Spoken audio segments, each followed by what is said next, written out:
अरे मल्हार पाटील, तुला जर नुसतं दोन शब्द तुझ्या बापाला बोलल्यावर एवढा राग येतोय, तुझ्या आजानं माझ्या वडिलांची सुपारी देऊन त्यांचा खून केला, किती राग येत असेल मला,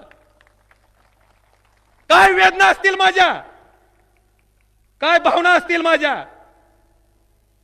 मला काहीच वाटत नसेल.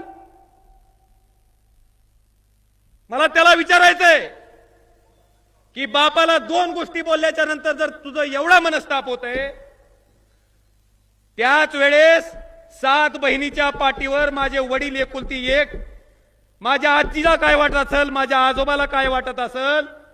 अरे तू ज्या वयाचा आज आहे तेवढंही वय आमचं नव्हतं, त्याच्यापेक्षा बारके होता, काय वाटत असेल आम्हाला, काय भावना असेल आमची, मला काय वाटत असेल, माझ्या भावाला काय वाटत असेल, माझ्या आईला काय वाटत असेल, माझ्या बहिणीला काय वाटत असेल.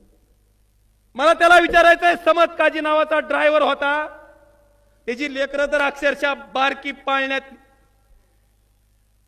ती लेकरू त्याच्या आईला विचारायचं की माँ बाबा ड्यूटी से कब आएंगे, त्याची आई काळजावर दगड ठेवून सांगायची येते 4 दिवसातून. काय वाटत असेल त्या समतकाजीच्या लेकराला.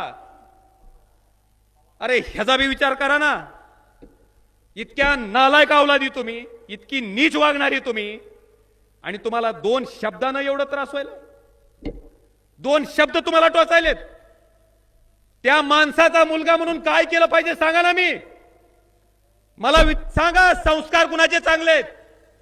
ज्या कारणासाठी कैलासवासी पवनराजे निंबाळकर साहेबाला संपवलंय, बाबांनो मी वाईट कृत्य केलं नाही, राजकारणासाठी संपवलं ना, तुझं राजकारण ह्या जन्मात यशस्वी होऊ देणार नाही, शपथ घेऊन बाहेर पडलोय. आणि त्या तुमच्या सगळ्याच्या आशीर्वादानं ती शपथ पूर्ण करायचं काम मी करतोय.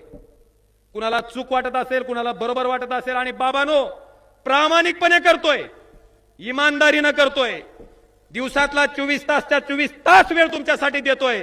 तुमच्या प्रत्येक बारकातला बारका प्रश्न, मोठ्यातला मोठा प्रश्न मी सोडवायचा प्रामाणिक प्रयत्न करतोय. आणि मला खात्री आहे की प्रामाणिकपणे काम करणाऱ्या माणसाला कधीही आयुष्यात अपयश येत, ही माझी भावना आहे.